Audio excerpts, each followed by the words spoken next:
What's trauma? I wonder.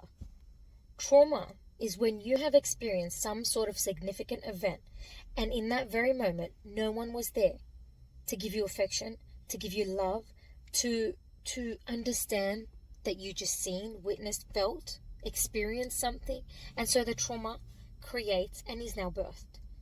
What is really trauma and what are the symptoms of it? A few symptoms, you're dwelling in the past.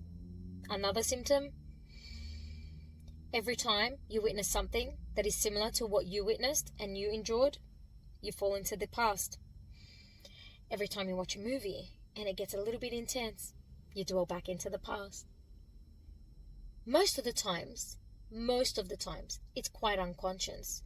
But some of the times, if you have self-awareness, it is pretty obvious. It's pretty conscious. And so you notice that you're running these patterns. But what really trauma is and how it's birthed into society is when we have an experience of something that has created intense emotions of fear or anger or neglect or even sadness or a response to defend ourselves. In that very moment, if we did not feel protected or safe or understood, that's when it's birthed.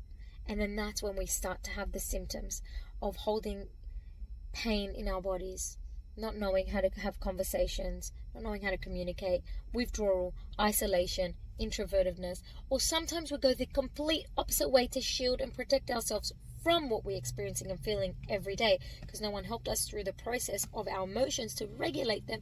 And that looks like something like this: high level of humor, almost like a comedian.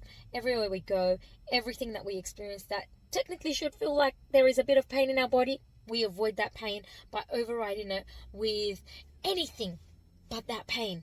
So we focus on, yeah, too bad, it happened, it's life. That's called a form of avoidance. So that's the other extreme of the person that introvertly goes inwards. That's now the person that outwardly begins to discuss in a different way, in a different outlook. Look, trauma comes in many shapes, colors, and forms, but it all comes down to one thing. It's something that we've experienced. It's something that we've endured. It's something that we've gone through. And I bet you everyone in society has experienced some sort of something. But the question is, which family member, guardian, friend, who was there to support that person for them not to carry this burden around them for the rest of their life? That's all it comes down to. From my heart to yours, as always.